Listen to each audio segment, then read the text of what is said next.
Hello టెల్చి people ఎలా ఉన్నారు? So Demon Slayer Infinity Castle movie part 1 అంటే ఫస్ట్ మూవీ 3 మూవీస్లో ఆల్రెడీ జపాన్లో ఈ జూలై 18th అయితే రిలీజ్ అయిపోయింది. సో రిలీజ్ అవ్వడం ఆలస్యం ఆల్రెడీ అన్ని రికార్డ్స్ అయితే సెట్ చేసుకుంటూ వెళ్ళిపోతుందన్నమాట, which was craziest thing. So ఇది చూసుకుంటే మనకి ఇప్పటికే రిలీజ్ అయ్యి 5 days అయిపోయింది. యాక్చువల్గా నేను వీడియో రికార్డ్ చేస్తుంది ట్యూస్డే, సో మీకు వీడియో వెడ్నెస్డే కల్లా వచ్చేస్తుంది. సో ఇప్పటికే రిలీజ్ అయిపోయింది, 5 days అయిపోయింది. 5 days చూసుకుంటే already 4 days box office report అయితే వచ్చింది. అండ్ ఆ రిపోర్ట్ బట్టి చూసుకుంటే మొత్తం ప్రీవియస్ రికార్డ్స్ అన్నీ చెరిపేసి కొత్త రికార్డ్స్ అయితే సెట్ చేసేసింది కలెక్షన్స్ వైజ్గా చూసుకుంటే. ఇన్ఫ్యాక్ట్ ఇక్కడ క్రేజీ థింగ్ ఏంటంటే దీనికి ముందు అన్ని రికార్డ్స్ ఉంది కూడా ఏ మూవీ మీదో తెలుసా? డీమన్ స్లేయర్ ముగిన్ ట్రైన్ మీదే. సో ఫస్ట్ వీకెండ్ కావచ్చు, అంటే first 3 days, or at the same time first day opening day records కావచ్చు, ఇవన్నీ కూడా చూసుకుంటే డీమన్ స్లేయర్ ముగిన్ ట్రైన్ పేరు మీదే ఉన్నాయి. ఇప్పుడు ఆ ముగిన్ ట్రైన్ పేరు మీద అయితే తీసేసి ఇన్ఫినిటీ క్యాజిల్ పేరు మీదకైతే వచ్చేసాయి. సో ఈ వీడియోలో దాని యొక్క డీటెయిల్ రిపోర్ట్ అయితే మీకు చెప్తాను. సో ఇక్కడ చూసుకుంటే నేను ఫస్ట్లీ క్లారిటీ ఇవ్వాల్సింది ఏంటంటే కరెన్సీ నేను చెప్పేదైతే ఎన్, అంటే జపనీస్ ఎన్ అంటుంది, జపనీస్ కరెన్సీ మనకి ఇండియన్ రూపీస్ ఎలాగో జపనీస్ ఎన్, దానిలో అయితే నేను చెప్తాను అనమాట వాయిస్ ఓవర్తో. బట్ మీకు చూసుకుంటే వీడియోలో అయితే ఇండియన్ రూపీస్ తోటి అయితే పోల్చి కూడా చూపిస్తాను, యూఎస్ డాలర్స్తో కూడా అయితే చూపిస్తాను అనమాట. సో మీకు ఒక క్లియర్ కట్ ఐడియా అయితే వస్తుంది. సో ఇక ఆలోచించకుండా ఇక్కడ ఫస్ట్ డే అంటే జూలై 18th ఓపెన్ అయింది కదా ఫ్రైడే, ఆ రోజు కూడా చూసుకుంటే ఇది ఓపెనింగ్ డే రికార్డ్ అయితే పెట్టేసేసింది. సో ప్రీవియస్గా ముగిన్ ట్రైన్ మీద ఉంది 1.24 బిలియన్ ఎన్ అనుకుంటా. సో ముగిన్ ట్రైన్ పేరు మీద ఉంది, అది చూసుకుంటే ఇప్పుడు దాన్ని దాటేసి ఫస్ట్ డే అయితే ఇది మీకు 1.64 బిలియన్ ఎన్ అయితే సాధించిందనమాట మీ ఇన్ఫినిటీ కెజిల్ ఫస్ట్ మూవీ చూసుకుంటే. అంటే అది యుఎస్ డాలర్స్లో అయితే $11.11 మిలియన్. మన ఇండియన్ రూపీస్లో ఐ థింక్ అరౌండ్ 94-96 crores ఉంటుంది టోటల్గా చూసుకుంటే. బట్ అవేం తక్కువ అంచనా వేయకండి. ఎందుకు చెప్తున్నానంటే ఇది ఓన్లీ డొమెస్టిక్, అంటే ఓన్లీ జపాన్లోనే రిలీజ్ అయింది. జపాన్లోనే ఫస్ట్ డే అది ఆల్మోస్ట్ 94-96 crores సాధించింది. ఒకవేళ వరల్డ్ వైడ్ రిలీజ్ అయ్యి ఉంటే ఊహించుకుంటే బేభత్సం చేసేసేది కలెక్షన్స్లో. సో ఫస్ట్ డే అయితే ముగిన్ ట్రైన్ ఇంతకుముందు సెట్ చేసిన రికార్డుని దాటేసి 1.64 బిలియన్ ఎన్ అయితే సాధించింది. టోటల్గా 1.15 మిలియన్ టికెట్స్ అయితే అమ్ముడుపోయాయి అనమాట మూవీకి చూసుకుంటే ఫస్ట్ డేన. ఇక తర్వాత చూసుకుంటే నెక్స్ట్ డే సాటర్డే ఆబ్వియస్లీ ఇంకా ఎక్కువగా అయితే కలెక్షన్స్ వస్తాయి. బికాస్ సాటర్డే హాలిడే ఉంటుంది కాబట్టి జనాలందరూ ఎగపడతారు. అనుకున్నట్టుగానే సాటర్డే కూడా చూసుకుంటే హైయెస్ట్ కలెక్షన్స్ చేసింది. ఇన్ఫ్యాక్ట్ ఫస్ట్ డేని దాటేసింది, which was crazy. Saturday total 1.84 billion yen అయితే సాధించింది. యుఎస్ డాలర్స్లో $12.47 మిలియన్. సో ఇది చూసుకుంటే టోటల్ 1.26 మిలియన్ టికెట్స్ అయితే సోల్డ్ చేసింది. సో మీకు చూసుకుంటే దీనికి సంబంధించిన ఇండియన్ రూపీస్ కూడా స్క్రీన్ మీద చూపిస్తాను.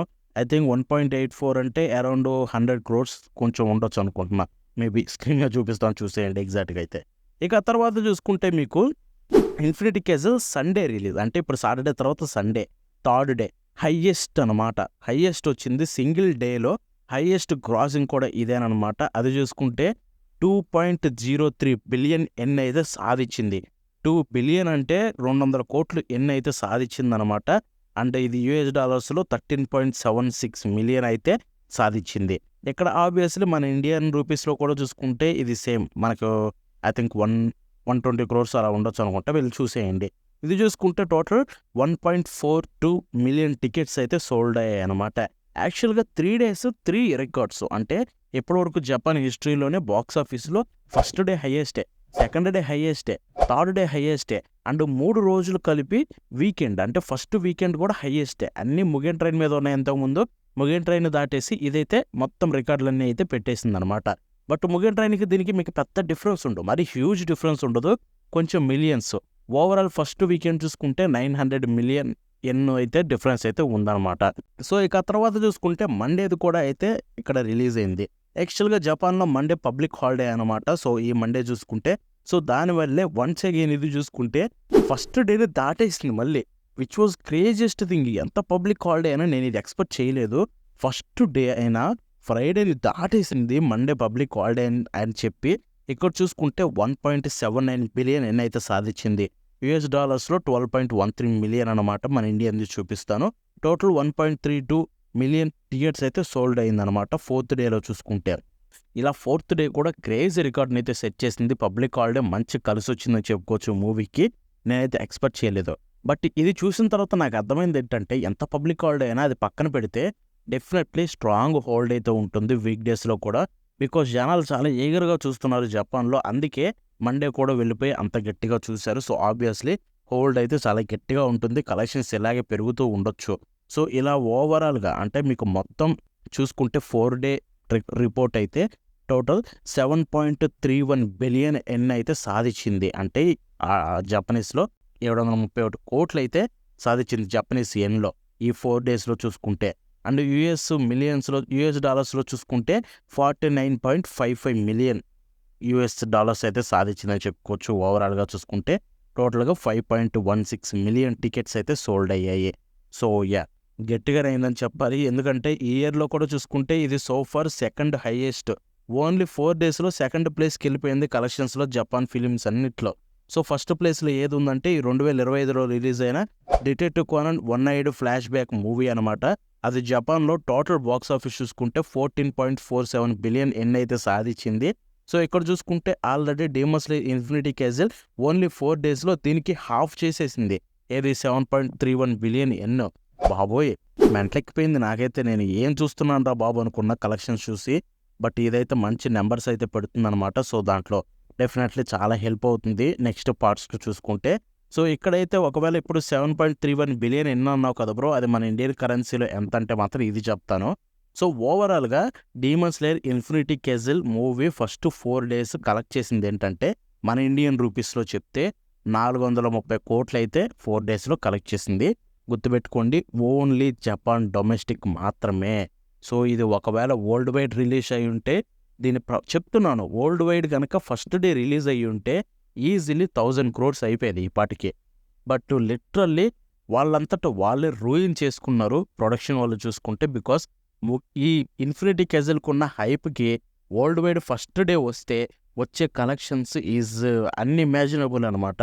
మొత్తం రూయిన్ చేసుకుంది. నేను చెప్తున్నా కదా, వాళ్ళు ప్రొడక్షన్ వాళ్ళు యానిప్లెక్స్ చూసుకుంటే స్టిల్ నాకు ఎప్పటికీ అర్థం కాదు ఏంటంటే డీమన్ స్లేయర్కి వరల్డ్ వైడ్ ఉన్న క్రేజ్కి రిలీజ్ చేయడానికి ప్రాబ్లం ఏంటి? బడ్జెట్ ఎక్కువ అవుతుందా? డిస్ట్రిబ్యూటర్స్ డిస్ట్రిబ్యూటర్లు ఇంకా పెడితే వాళ్ళకి ఇస్తే తక్కువకి ఇచ్చినా కానీ వాళ్ళే రిలీజ్ చేస్తారు కదా. నాకు ఎప్పటికీ అర్థం కాలేదు ఏం ప్లాన్ చేస్తారు, ఏమనుకుంటారో వాళ్ళ మైండ్లో తెలియదు. కానీ ఒకటి చెప్తున్నాను, ఒకవేళ జూలై 18న వరల్డ్ వైడ్ రిలీజ్ అయి ఉంటే ఈజీగా 1000 కోట్లు ఈ పాటికి వచ్చేసేవి. ఇంకా ఎక్కువనే వచ్చేసేవి, 1000 కోట్లు కూడా కాదు. బట్ ఇప్పుడు చూసుకుంటే వీళ్ళు మెయిన్ కంట్రీస్ అన్నిట్లో 2 నెలల గ్యాప్ తీసుకొని రిలీజ్ చేస్తున్నారు కాబట్టి ఆబ్వియస్లీ ఇంత హై అయితే ఉండదన్నమాట కలెక్షన్స్లో. చెప్తున్నాను ఇంత హై ఫస్ట్ డే ఉండేంత మేబీ 1 వీక్ తీసుకున్నా పోయేది. బట్ 2 months గ్యాప్ తీసుకొని ఆల్మోస్ట్ అమెరికాలో, ఇండియాలో, యూకే అన్ని చోట్ల 2 months గ్యాప్ తీసుకొని రిలీజ్ చేస్తున్నారు. డెఫినెట్లీ ఇదైతే ఇంపాక్ట్ పడుతుంది. బట్ వాళ్ళు పెద్ద కేర్ చేయరు, ఎందుకంటే Japanese production company affordable. So వాళ్ళకి జపాన్లో వచ్చిన డబ్బులే ఎక్కువ ఇంపార్టెంట్ ఇంటర్నేషనల్ కంటే కూడా. So they don't care. ఇంకేం చేస్తాం. బట్ అదనమాట Demon Slayer Infinity Castle first మూవీకి సంబంధించిన బాక్స్ ఆఫీస్ రిపోర్ట్. సో ఒకవేళ ఈ వీడియో నచ్చి ఇలాగా మొత్తం ఓవరాల్గా జపాన్లో కంటిన్యూ అయ్యే box office report every week update చేయబరో కుదిరితే అని అడిగితే మాత్రం చెప్పండి, చేద్దాం. లేదంటే లేదు, మీ ఇష్టం. That's it for today. మళ్ళీ షో కలుద్దాం. ఉంటుంది బాబనా.